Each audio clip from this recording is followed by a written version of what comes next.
Muy buenos días. Quiero enviar un saludo desde la Federación de Mujeres Cubanas, agradecer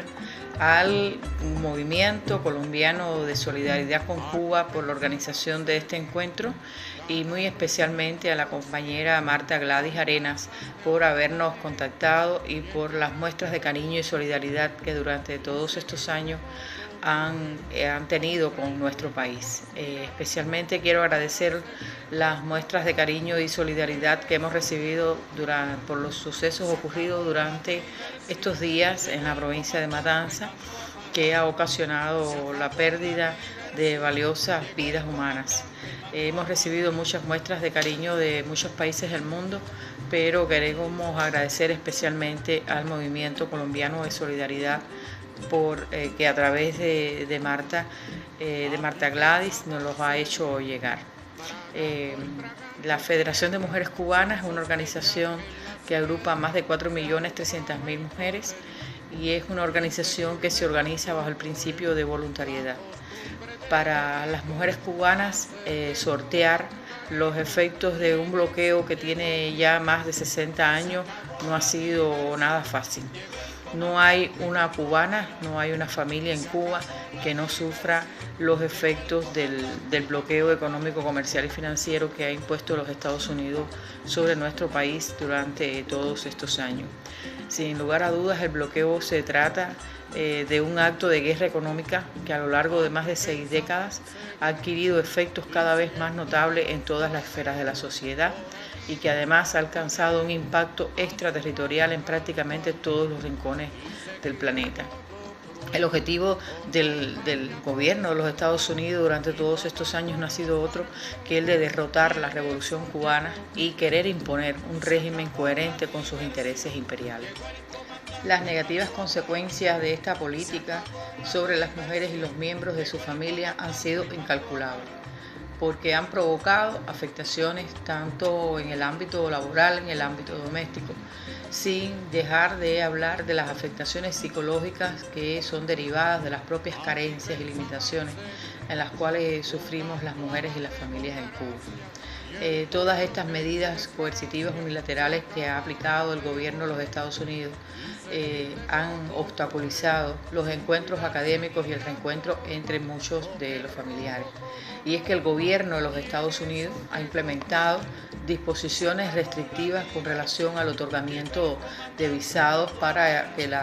poder efectuar visitas a familiares que viven sobre todo en Estados Unidos, y que incluye la negativa de salida, la reducción de su validez a un espacio solo de 3 meses y por supuesto también la obligatoriedad de adquirirlas a través de un tercer país. Es decir, que una familia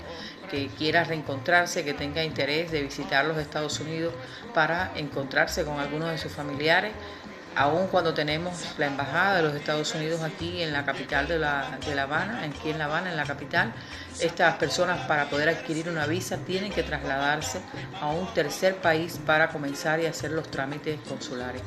corriendo el riesgo de que no sean aprobados y perder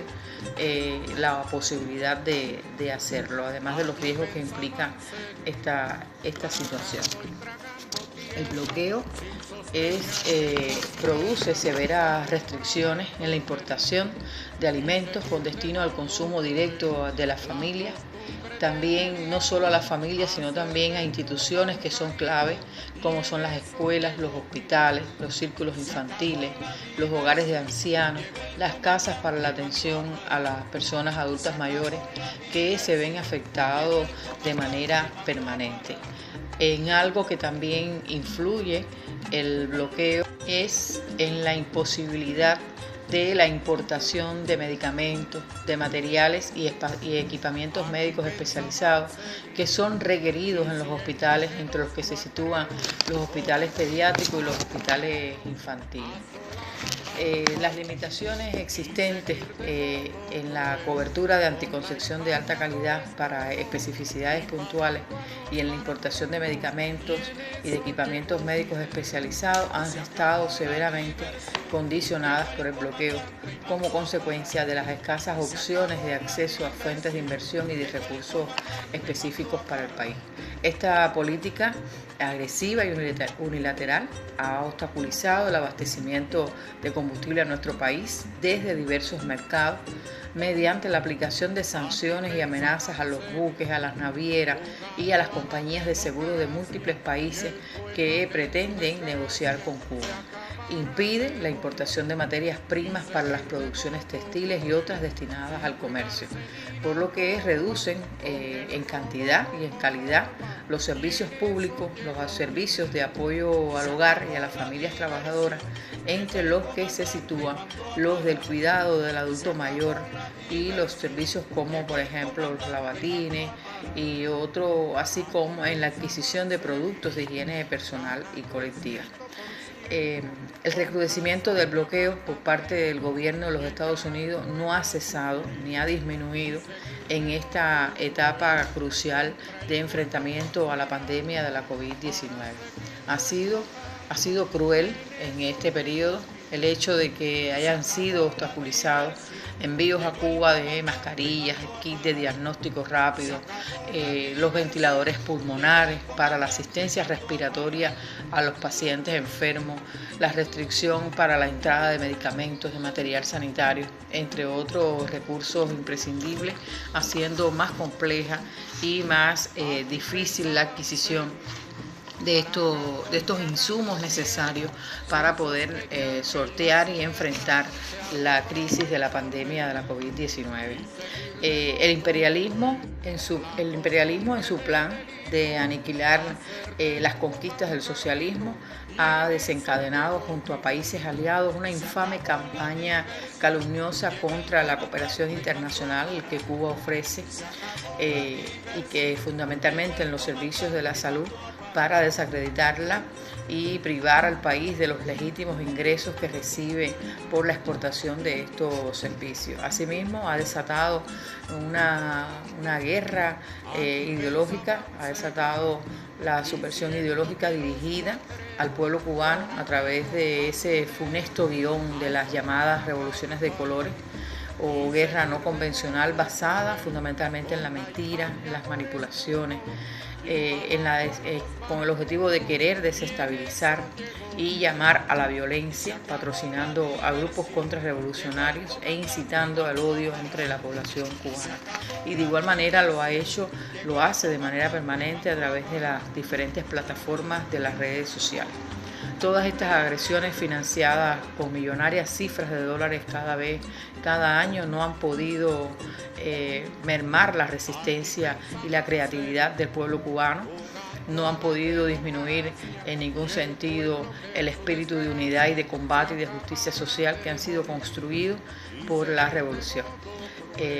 No se puede ocultar o disminuir la proeza del proyecto social socialista, que a pesar del acoso, a pesar de todos estos años de hostigamiento y de querer penetrar o querer violar lo que está establecido en el ámbito internacional con respecto a la no injerencia en los asuntos internos, Cuba ha sabido mantener su vocación de justicia y se esfuerza por construir un futuro de bienestar material y espiritual para todos, para toda la sociedad. El bloqueo no es otra cosa que un obstáculo para impedir el ascendente y continuo empoderamiento de las cubanas en la sociedad. Aun cuando en Cuba existe una voluntad política y las mujeres han alcanzado indiscutibles logros en materia de autonomía económica, autonomía en la toma de decisiones y autonomía física, estas propias limitaciones afectan el pleno desarrollo y goce de esos derechos y oportunidades de los cuales somos beneficiarias las mujeres y a la vez somos protagonistas. Las cubanas, les decía, que tienen y disfrutan de autonomía económica, de autonomía física, y son mayorías en sectores que son claves y que son estratégicos para nuestra sociedad, como son el sector de la educación, el sector de la salud, el sector jurídico, el sector bancario. Además representan el 53,4% de los parlamentarios en Cuba, de un parlamento de 605 diputados, 322 son mujeres. Mujeres que han llegado a estos escaños por sus capacidades, por su liderazgo y por sus condiciones, no por el hecho de ser mujer. Todos estos logros que son indiscutibles, por supuesto, al tener las mujeres una alta presencia en cargos de dirección y en estas altas responsabilidades, también enfrentan diariamente en sus sectores los efectos del bloqueo y de igual manera en el seno de la familia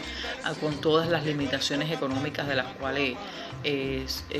podemos o somos víctimas las mujeres cubanas. En todos estos años de sanciones unilaterales, Cuba no ha cesado en su empeño de emprender acciones a favor de la igualdad, a favor de la equidad de género y a favor de la incorporación de perspectivas incluyentes en los nuevos escenarios sociales. Los daños de esta política sobre las potencialidades de desarrollo y el bienestar de Cuba son incuestionables. Han perjudicado la vida cotidiana y las aspiraciones de prosperidad de varias generaciones de cubanas y de cubanos. En Cuba más del 70% de su población nació bajo los efectos de este cruel bloqueo. Sin embargo, tengo que decir que la aplicación del bloqueo económico impuesto por el gobierno de los Estados Unidos ha representado un fracaso rotundo para la pretensión imperialista de querer doblegar la voluntad del pueblo y de socavar los pilares sobre los que se ha construido una revolución socialista. El gobierno cubano, junto a la inmensa mayoría de su pueblo, continúa desarrollando su modelo económico y social llamado a crear una institucionalidad basada en la justicia, en la igualdad y la solidaridad. Ha sido la solidaridad internacional la que durante todos estos años también ha apoyado a Cuba en su lucha contra el bloqueo y que también ha sido multiplicadora de la realidad de las cubanas y los cubanos. Quiero reiterar nuestro agradecimiento al movimiento colombiano de solidaridad con Cuba por la iniciativa de haber organizado este evento, esta oportunidad, de habernos dado esta oportunidad de poder conversar con ustedes o presentar ante ustedes cuáles son las verdaderas consecuencias de esta política genocida, de esta política de bloqueo de los Estados Unidos. Lo que ha demostrado durante todos estos años que Cuba no está sola, que la solidaridad no se puede bloquear y que podemos contar con el apoyo de muchos países en el mundo, de muchos movimientos de solidaridad con Cuba que han demostrado durante todos estos años la verdadera esencia de la revolución, el carácter humanista de la revolución, y han denunciado en todos los escenarios la absurda política del bloqueo de los Estados Unidos contra Cuba. Muchísimas gracias. Viva la solidaridad entre los pueblos, abajo el bloqueo de los Estados Unidos contra Cuba.